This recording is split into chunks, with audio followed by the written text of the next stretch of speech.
Oh my goodness, it's about 10:45 and it's getting super hot.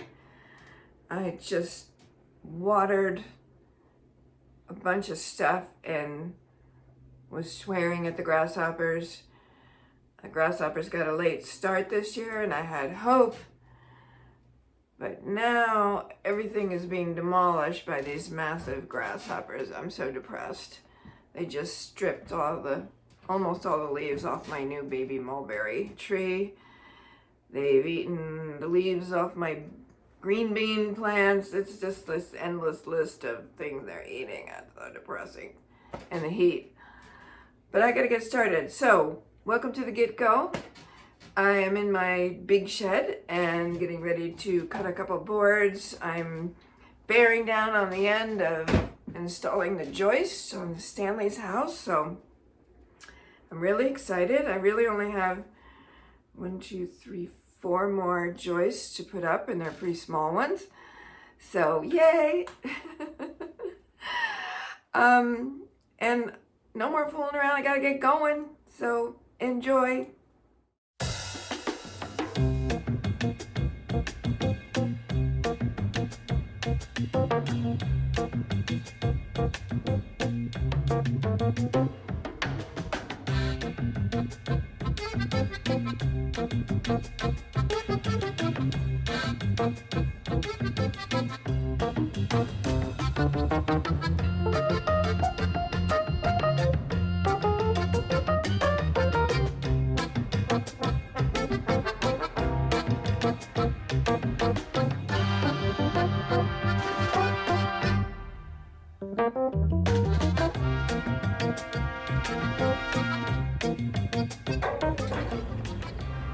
Okay,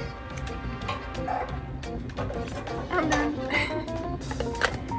Yay! The last joist. It is yet another morning here in lovely Fort Collins, home of the grasshopper. I think all the grasshoppers have moved to my property because I'm the only one who has food.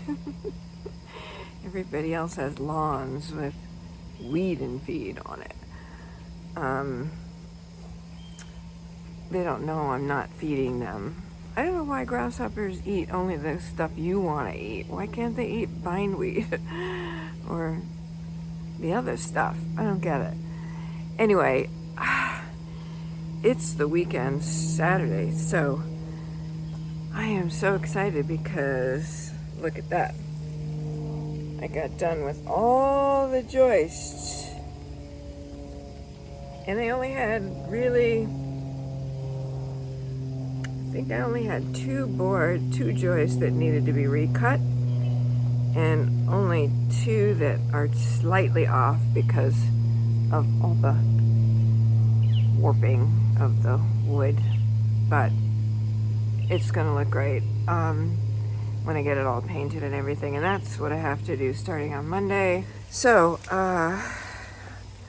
unfortunately I'm not getting a rest from being on a ladder because my job today is to start pruning all my fruit trees.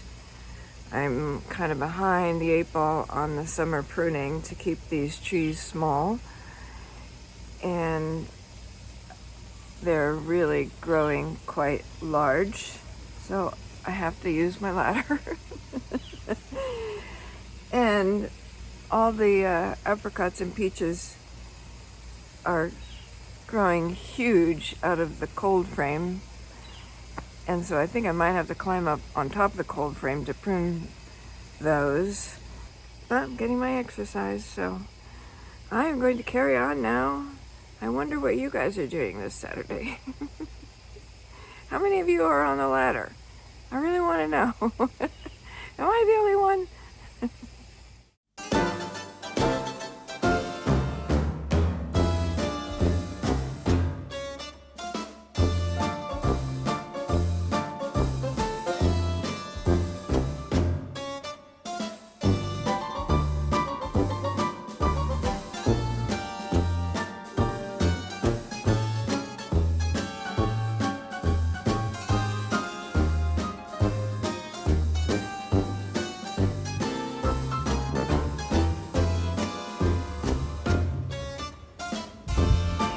gonna come in for breakfast? Are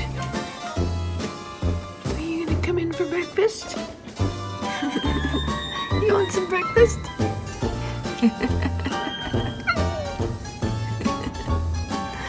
Lazy boy. Are you hungry? You wanna go outside?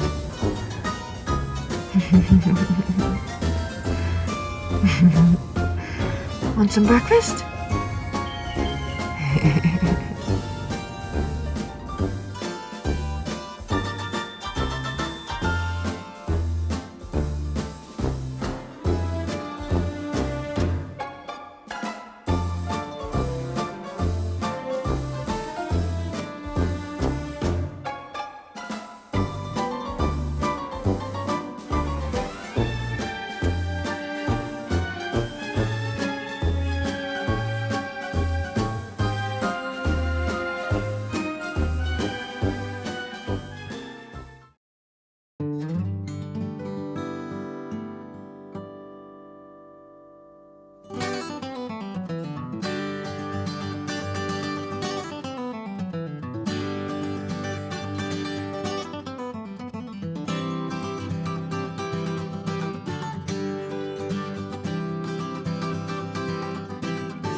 Welcome to my inner sanctum, also known as my meditation room, my reading room, and my think tank. You've seen me in my art studio a lot, but this is actually the breeding ground for all of my ideas, because it's usually where I'm meditating in the morning and in the evening. There's several things I want to share with you in this room. One of them is my brother Ron's Southern Peanut Butter Soup painting, which I'm featuring in this video. And I just want to show you this because this is a really tiny room. It's only like 9 feet by 10 feet or something. It's ridiculous. But it has these serious red walls. It's very warm in here. And this is a 4 foot by 5 foot painting. And a lot of people are afraid to put a large painting in a small room, but it works really nicely if you have the courage. It's not too much different than putting wallpaper on a wall, except wallpaper is not a painting. This is very unique, one of a kind, and it makes a very big statement when you walk in the room. People are very moved by seeing a large painting in my room, especially on a red wall. I had my big blue still life up here for a long time, and that was a really dynamic combo also.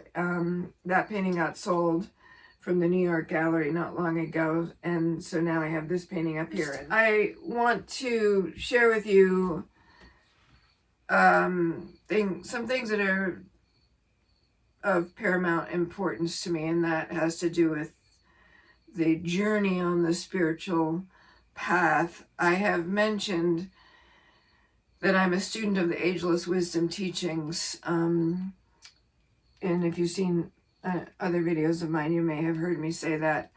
But I want to just share with you some of the books I've read and still read that are writings which contain the Ageless Wisdom Teachings, so that if you are interested, you can explore these further.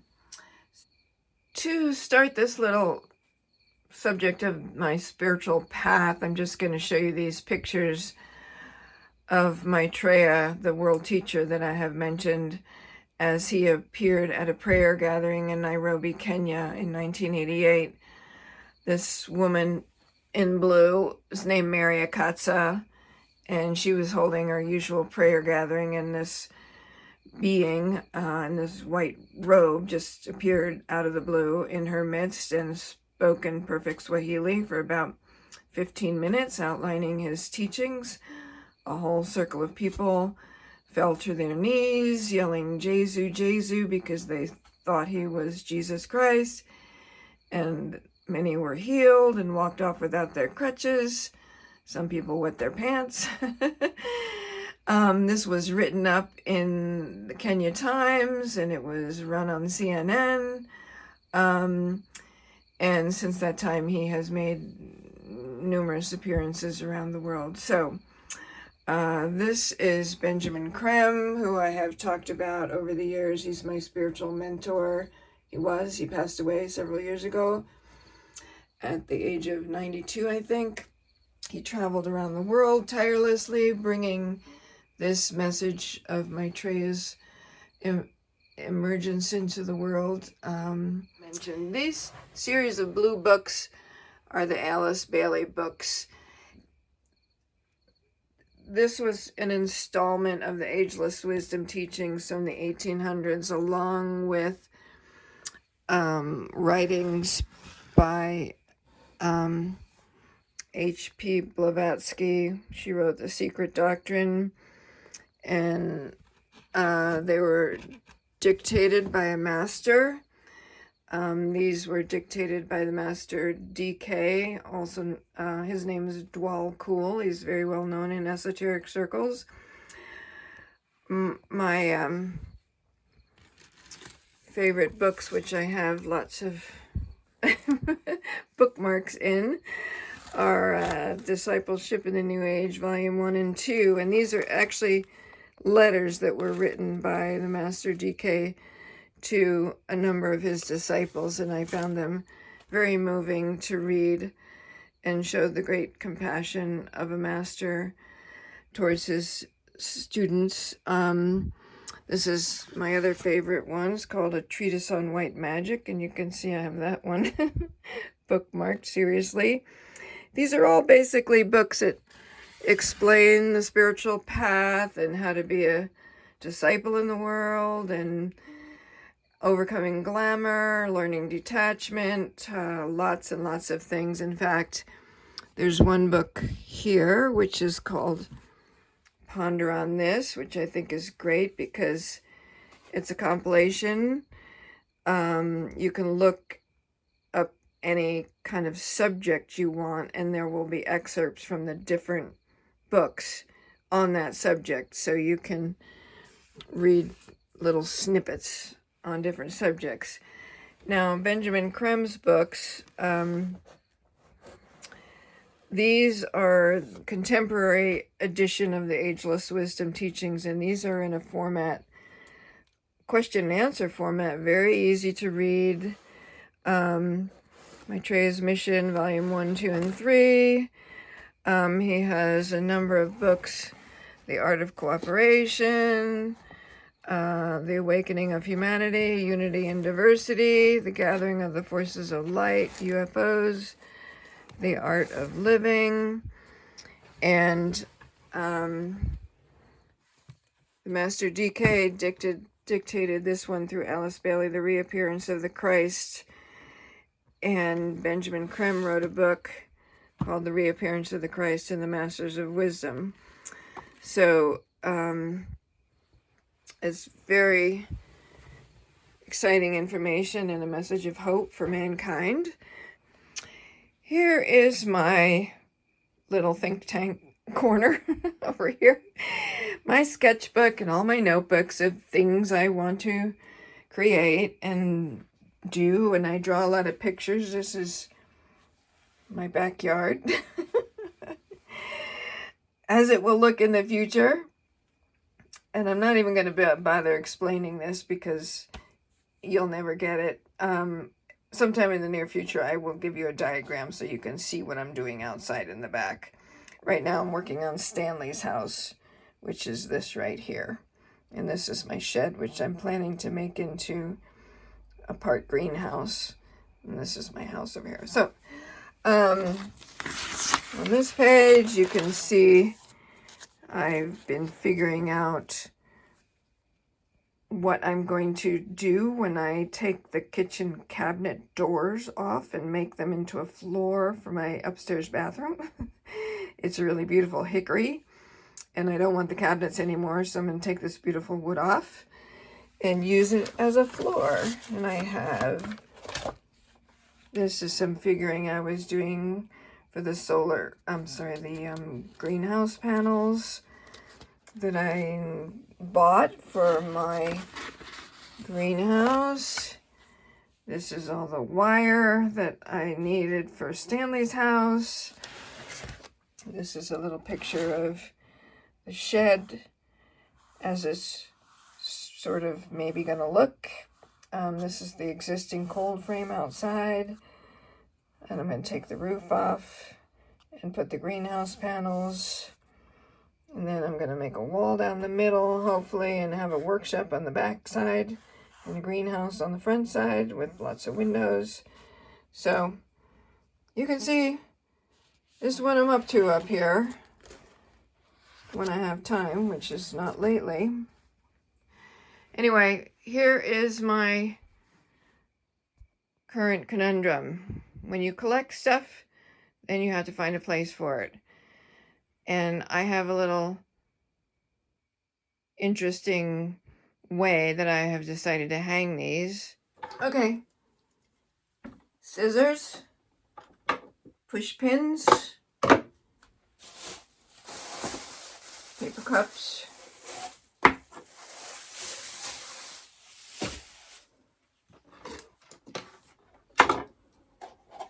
cut. This is very strenuous, very expensive, very time consuming.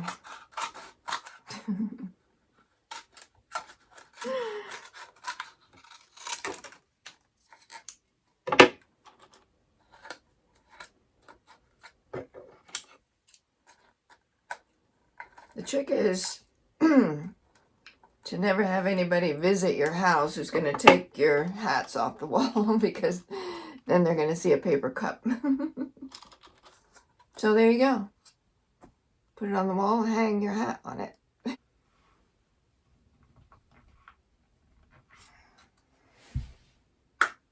Oops. I haven't tried it with these tiny little... I have to get a longer push pin. Need a longer push pin because the bottom of the cup is recessed.